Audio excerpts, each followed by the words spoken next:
नमस्कार साथियों, आप सभी का बारहवीं क्लास से यूट्यूब चैनल पर हार्दिक स्वागत है, अभिनंदन। आशा और उम्मीद आप सब मस्त होंगे और अपने पढ़ेंगे व्यस्त होंगे। जैसा कि अपन 1857 की क्रांति के बारे में चर्चा कर रहे हैं, जिसमें से अपन ने 1857 की क्रांति के संपूर्ण जो तत्व थे, टॉपिक थे या प्रकार उनके बारे में पढ़ा। पहले छावनी को पढ़ा, उनसे पहले जो भी एजीजी पीए था और जो पॉलिटिकल एजेंट थे उनके अधीन पद, उनके बारे में चर्चाएं की। उनके बाद अपने छावनी के बारे में पढ़ा और उसके बाद में अपने जो भी अन्य छावनियां विद्रोह हुए थे छोटी मोटे, उनको बारे में पढ़ा। अंतिम में जो अपने कल जो लास्ट क्लास देखी थी उसमें से अपन ने पढ़ा था प्रमुख व्यक्तित्व के बारे में, जिसमें तात्या टोपे महत्वपूर्ण थे। दो राजस्थान दो बार आते हैं। वैसे तात्या टोपे के बारे में अपन जो भारत की स्वतंत्रता संग्राम उसके बारे में चर्चा करते हैं, लेकिन राजस्थान उनका अहम रोल रहता है क्योंकि वो राजस्थान में दो बार आते हैं। एक पहली बार आते हैं 8 अगस्त 1857 ईस्वी को, कहाँ आते हैं? मांडलगढ़ भीलवाड़ा में। उसके बाद दूसरी बार आते हैं 13-14 दिसंबर को। और उनके बाद दो युद्ध भी होते हैं, अपने कुआड़ा का युद्ध पड़ा और सीकर का युद्ध। उनमें तात्या टोपे पराजित हो जाते हैं। अंतिम पराजित होकर अपने मित्र जो नरवर एमपी में, उनके बाद राम सिंह नरू के पास चले जाते हैं। राम सिंह नरू का होते हैं, वो उनके साथ विश्वासघात करके अंग्रेजों को पकड़वा देते हैं। अंतिम में उनको 18 अप्रैल 1860 ईस्वी को उनको फांसी की सजा दे दी जाती है। यहाँ तक अपने पढ़ ले रहा। उसके बाद अपने एक जो अमरचंद बांटे साहब थे उनके बारे में पढ़ा। वो वैसे तो राजस्थान से संबंधित थे, लेकिन वो काम धंधे व्यापार के लिए वो कलकत्ता चले जाते हैं, ग्वालियर चले जाते हैं। वहां पर ग्वालियर के नगर शहर थे। उन्होंने प्रत्यक्ष रूप से कोई विद्रोह या क्रांति वगैरह नहीं की थी, लेकिन उन्होंने जो क्रांति करने वाले थे उनको आर्थिक सहायता प्रदान की, इसलिए राजस्थान का भामाशाह 1857 की क्रांति को भामाशाह कहा जाता है। यहाँ तक अपन ने पढ़ लिया था। उसके बाद दो में अपन ने जो जोधपुर रियासत के शासक थे राम सिंह, उनके बारे में पढ़ा था। उन्होंने अंग्रेजों का भरपूर सहयोग किया था, उनको सितारे हिंद की उपाधि दी। शार्दुल जो सरदार सिंह थे बीकानेर के, उनके बारे में पढ़ा था। उन्होंने हिसार जसौर वगैरह गए थे अंग्रेजों की सहायता के लिए। उनको अंग्रेजों ने टीबी ग्राम के 41 परगने दिए थे। यहाँ तक हमने चर्चा कर ली थी। उसके बाद अपन आज जो पढ़ेंगे, जो 1857 की संबंधित क्रांतियां, उनके शासक के बारे में पढ़ते। आज अपना जो 1857 की क्रांति का टॉपिक आज शुरू हो जाता, एंड हो जाएगा, और अपन नया शुरू करेंगे, जन आंदोलन पढ़ेंगे। शुरू करते हैं अपन शासक और उनके जो रियासत है उनके संबंधित शासक।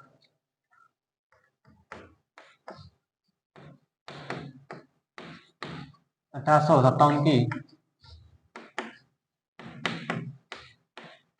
क्रांति में संबंधित शासक व रियासत।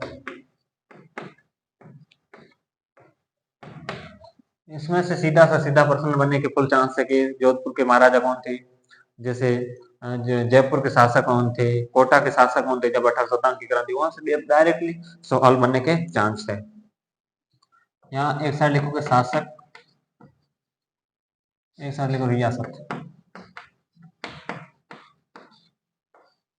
और एक साइड शासक। और जो रियासत में पॉलिटिकल एजेंट थे वो 7-8, वो अपन पहले शुरुआत जब 1857 की क्रांति शुरू की थी उस टाइम में अपन ने विस्तार से चर्चा की थी। शासक पहली रियासत जयपुर। जयपुर के पॉलिटिकल एजेंट कौन थे? ईडन। कौन थे? ईडन, मेजर ईडन थे। वो जयपुर के पॉलिटिकल क्या थे? पीए थे, पॉलिटिकल एजेंट थे। जयपुर में शासक थे राम सिंह सेकंड। कौन थे? Ram Singh second, Sawai Ram Singh second, Sawai Ram Singh second, याद रखना। कौन थे? जयपुर में ईडन उनके थे पॉलिटिकल एजेंट, और शासक थे सवाई राम सिंह सेकंड। दूसरे कोटा। कोटा के शासक थे महारावल राम सिंह। कौन थे? महारावल राम सिंह। कौन थे? राम सिंह, याद रखना, महारावल राम सिंह। अगर महारावल या ओनली राम सिंह आए तो करना है कोटा। क्या करना है? कोटा। और जैसे राम सिंह सेकंड दिया हो तो जयपुर आएगा। कौन आएगा? जयपुर। जयपुर रियासत के शासक कौन थे? राम सिंह सेकंड। महारावल राम सिंह आएगा तो होंगे कोटा के। तीसरे कौन से? बूंदी रियासत।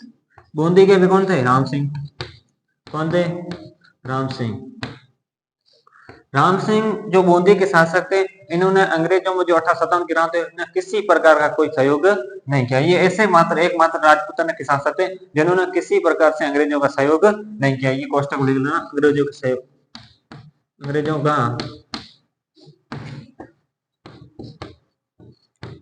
सहयोग नहीं किया। अंग्रेजों का किसी प्रकार से राम सिंह जो बूंदी के थे, उन्होंने सहयोग नहीं किया। अलवर, अलवर के विनय सिंह कौन थे?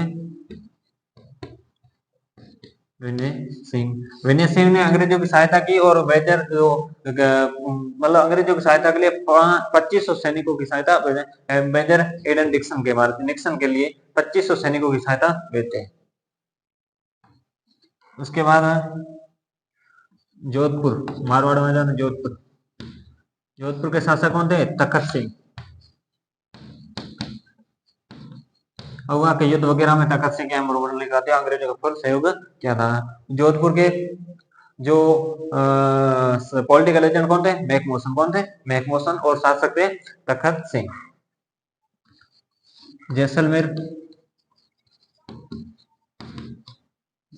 जैसलमेर, रणजीत सिंह कौन थे? रणजीत सिंह भाटी जैसलमेर के क्या थे? Political agent. तो बीकानेर में कौन थे? सरदार सिंह। इनको टीबी ग्राम के 41 परगने भी दिए गए थे।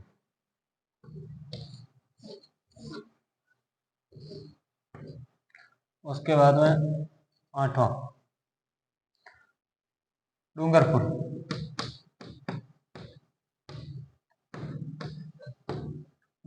के थे उदय सिंह। कौन थे? उदय सिंह, याद रखना। भरतपुर के पीए कौन थे? मॉरिसन। और शासक थे नाबालिग जसवंत सिंह। कौन थे? जसवंत सिंह।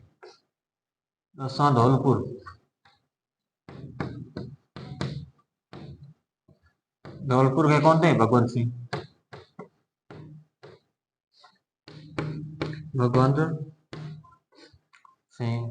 धौलपुर के भगवंत सिंह।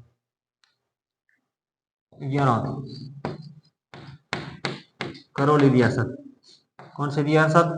करौली के मदन पाल, जिनको 13 तोपों की सलामी के बजाय 17 तोपों की सलामी दी गई, क्योंकि उन्होंने मदन पाल थे, उन्होंने कोटा के महाराज राम सिंह थे, उनकी सहायता के लिए आए थे। तो इनको अंग्रेजों ने प्रभावित हो जाता है और मदन पाल को ग्रैंड कमांडर ऑफ इंडिया की क्या देते हैं? किताब भी देते हैं, उपाधि से नवाजा जाता है। करौली के बाद में करौली हो गए, मदन के बाद अपन पढ़ेंगे झालावाड़। कौन सी? झालावाड़ के थे पृथ्वी सिंह। कौन थे? पृथ्वी सिंह, याद रखना। झालावाड़ में कौन थे? पृथ्वी सिंह। झालावाड़ के पृथ्वी सिंह। झालावाड़ के थे पृथ्वी सिंह। टोंक एक मुस्लिम शासक थे, वजीर-उद-दौला खान। कौन थे? वजीर-उद-दौला खान।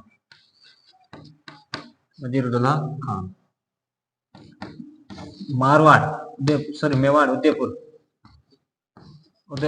कौन थे? स्वरूप सिंह।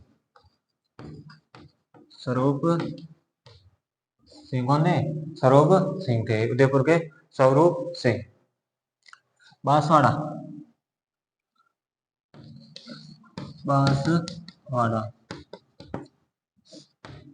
के दलपत सिंह। कौन थे?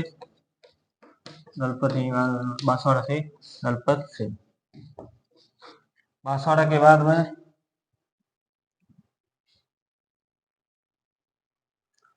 ये बांसवाड़ा के नहीं थे, ये थे प्रतापगढ़। दलपत सिंह प्रतापगढ़, याद रखना।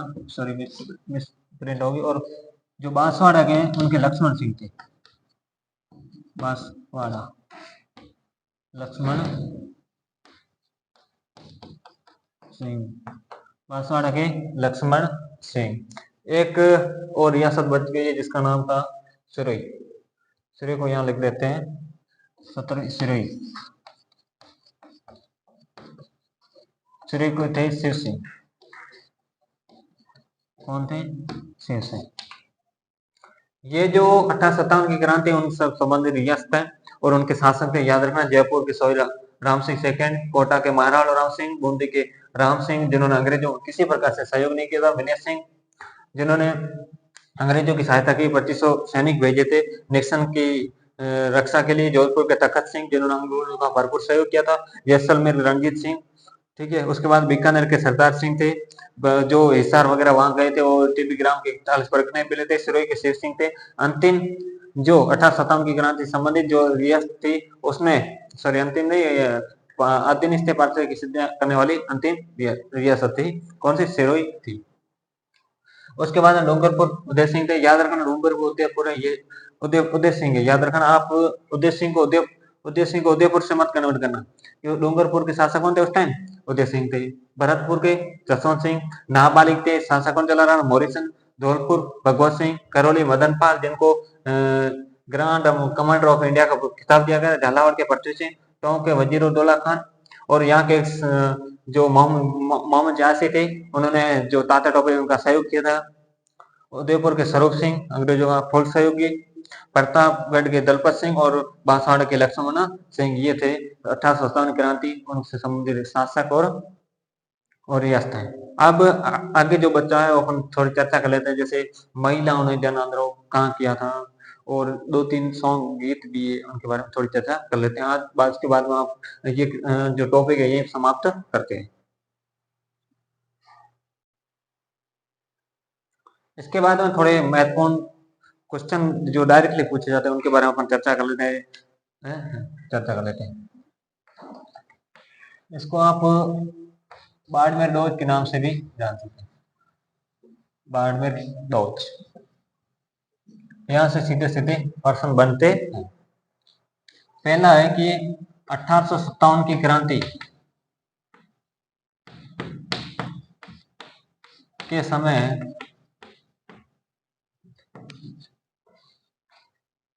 टोंक रियासत में, कहां पे? टोंक में महिलाओं ने जन विद्रोह किया। टोंक में महिलाओं ने जन विद्रोह किया। किसने किया? महिलाओं ने जन विद्रोह किया। किसने किया? 1857 की क्रांति में जो टोंक रियासत है उसमें महिलाओं ने जन विद्रोह किया। इसकी जानकारी कहां मिलती है? जानकारी आजमाइश में मिलती है। किसमें मिलती है? आजमाइश, एक बुक लिखी गई थी आजमाइश। आजमाइश बुक में मिलती है। इनके लेखक थे मुजीब। कौन थे? मुजीब। वहां से हमें जानकारी मिलती है कि टोंक रियासत है वहां पर महिलाओं ने भी भाग लिया था। दूसरा, आयो अंग्रेज, राजस्थान भाषा में लिखा अंग्रेज मुल्क रे ऊपर, मुल्क रे ऊपर के रचनाकार। रचनाकार कौन है? तो आप लिखना बांकीम दास। कौन है? बांकीम दास। बांकी दास, सॉरी बांकीम नहीं, बांकी दास। कौन है? बांकी दास है। आयो अंग्रेज मुल्क के ऊपर गीत है, उसके रचयिता कौन है या रचना करने वाले कौन है? बांकी दास है। कौन है? बांकी दास। याद रखना, आयो अंग्रेज मुल्क के ऊपर, ये भी सॉन्ग है राजस्थानी भाषा में लिखा गया है। तीसरा है कि 1857 क्रांति के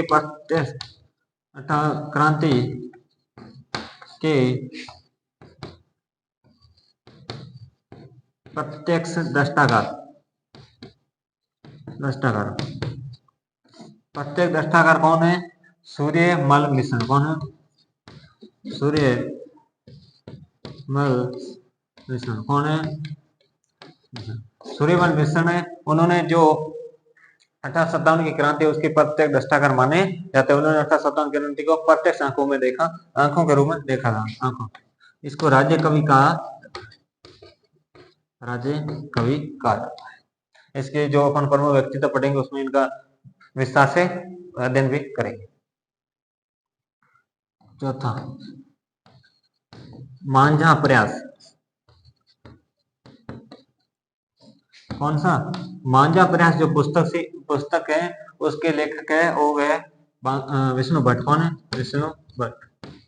मांझा प्रयास के लेखक कौन है? आप बताना कि विष्णु भट्ट। कौन है? विष्णु भट्ट। विष्णु भट्ट। पांचवा, मांझा प्रयास विष्णु भट्ट याद रखना। Community in Rajputana. Community in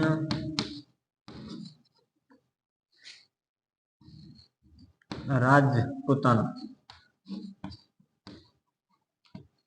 Rajputana के रचयिता कौन है? पेरचांद। कौन थे? पेरचांद। अंग्रेज अधिकारी थे पेरचांद।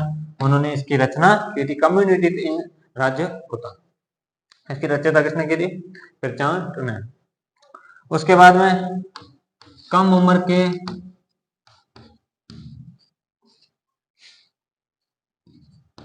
हेमू कलानी को फांसी दी गई। 1857 की क्रांति से संबंधित कम उम्र के व्यक्ति थे कौन? हेमू कलानी। इनको फांसी की सजा दी जाती है और फांसी पर लटकाया जाता है। याद रखना 1857 की क्रांति के समय महिलाओं ने विद्रोह कहाँ किया? कोटा में किया था। इसकी जानकारी अजमाइश मिलती है। उसके लेखक मुजीब साहब है। उसके बाद आयो अंग्रेज मुल्क के ऊपर के गीत है, उनके रचनाकार कौन है? राजस्थानी भाषा में लिखा गया बाकीदास है। और 1857 की क्रांति के पत्ते दस्ता करें आंखों से देखा था सूर्यमल मिश्र ने, जो राज्य कवि कहलाते हैं। और मांझा प्रयास के लेखक विष्णु भट्ट है। और कम्युनिटी इन राजपूताना जो बुक के उनके लेखक कौन है? पेरचांद अंग्रेज अधिकारी है। कम उम्र के व्यक्ति जिनको फांसी पर लटकाया गया वो हेमू कलानी है। आज इसी के साथ जो अपना 1857 से संबंधित क्रांति थी वो यहाँ पर समाप्त हो जाती है। ध्यान रखना साथियों, इसमें से 1 या 2 प्रश्न कन्फर्म ही बनेंगे, बाकी अलग अलग बीएसटीसी के तवज्जो से देखें 1 या 2 प्रश्न बनते ही बनते हैं। ये महत्वपूर्ण है, जिसमें से मैं आपको थोड़ा इंपॉर्टेंट बता ही देता हूँ कि वहां से प्रश्न बनने के फुल चांस है।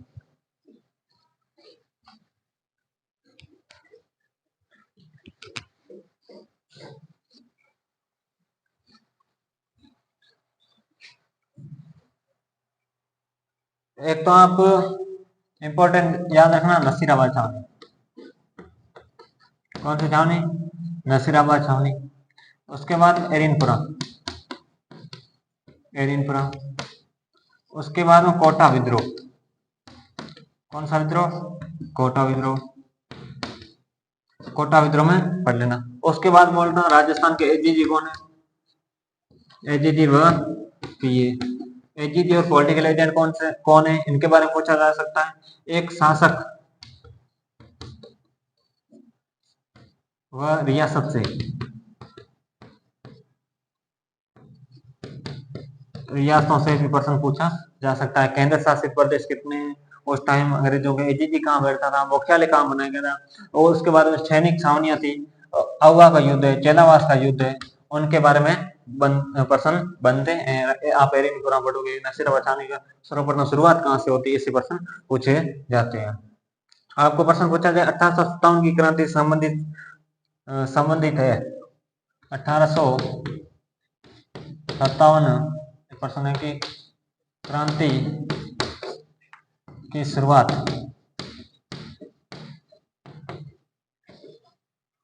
से संबंधित है। ठीक है, ऑप्शन दे दिया एरिनपुरा। दूसरा ऑप्शन दे दिया देवली। तीसरा दे दिया नसीराबाद। चौथा आपको ऑप्शन देंगे कोटा। करेक्ट आंसर का चयन कीजिए। एरिनपुरा में अपन को पता है बाद में हुई थी। कब होती है? 23 अगस्त को। कब होती है? देवली में किसी प्रकार की क्रांति नहीं होती है। नसीराबाद में कब होती है? 28 मई को। तो राजस्थान में क्रांतियों की शुरुआत कहाँ से मानी जाती है? नसीराबाद से मानी जाती है। इस टाइप से आपको प्रश्न पूछे जाते हैं नॉर्मली। आप ध्यान रखना, जो कंसेप्ट क्लियर होगा तो आप प्रश्न आसानी से कर सकते हो। आप नोट्स बनाते चलिए और जो भी एमसीक्यू वगैरह हो सोल्व आपको, जैसे ही ये आधुनिक राजस्थान कंप्लीट होगा उसके बाद मैं बोर्ड पे एक एक लिखवा कर आपको एमसीक्यू भी सोल्व करूंगा। कल अपना जो टॉपिक रहेगा वो रहेगा जन आंदोलन। कौन से? जनता द्वारा किए गए आंदोलन, जिसमें अपन बिचौलिया पढ़ेंगे। बिचौलिया थोड़ा विस्तार से 3 भागों में डिवाइड किया हुआ, उनको भी विस्तार से पढ़ेंगे। डेंगू है, अलवर है, शेखावटी आंदोलन है और जो बूंदी आंदोलन है, इनके बारे में अपन विस्तार से पढ़ेंगे। उसके बाद में जो अपना नेक्स्ट टॉपिक रहेगा वो रहेगा जनजाति आंदोलन। जनता द्वारा जो जनजाति आंदोलन, किसी विशेष जनजाति द्वारा, जो जनजाति कौन? भील है, मीणा है, ग्रासिया है, डामोर है वगैरह, जो भी है इनके द्वारा अपन पढ़ेंगे। आज की क्लास को मैं यही समाप्त करता हूँ। आशा और उम्मीद आपको क्लास अच्छी लगी होगी। और जो भी यहाँ पर आपको नोट्स बनाने के लिए या पढ़ने के लिए कहा जा रहा, पढ़ते रहिए। क्यों?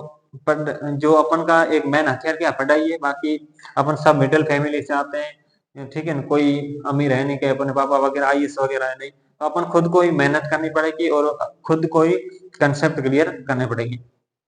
ज्यादा तो मैं कुछ नहीं कर सकता हूँ, जो मेरा एक्सपीरियंस बोलता है, कहता है कि आपको हार्ड वर्क करना चाहिए। क्या करना चाहिए? हार्ड वर्क करना चाहिए। अगर अपन हार्ड वर्क नहीं करेंगे कि अपन का सिलेक्शन हो जाएगा, आराम से एग्जाम आएगी तब तैयारी करेंगे, ये कभी संभव नहीं। कभी कोई भी व्यक्ति, आज जितने भी उदाहरण देख रहे हो, कोई भी व्यक्ति बिना संघर्ष किए कोई सफल नहीं हुआ। तो संघर्ष ही अपनी क्या है? पूंजी। सफलता की एकमात्र पूंजी क्या है? संघर्ष है, हार्ड वर्क है। क्या है? Hard work. अपन हार्ड वर्क करेंगे तो ये सक्सेस होंगे। तो मैं इसी आशा और उम्मीद के साथ आज की क्लास को यही विराम कर रहा हूँ। धन्यवाद, बने रहिए हमारे साथ।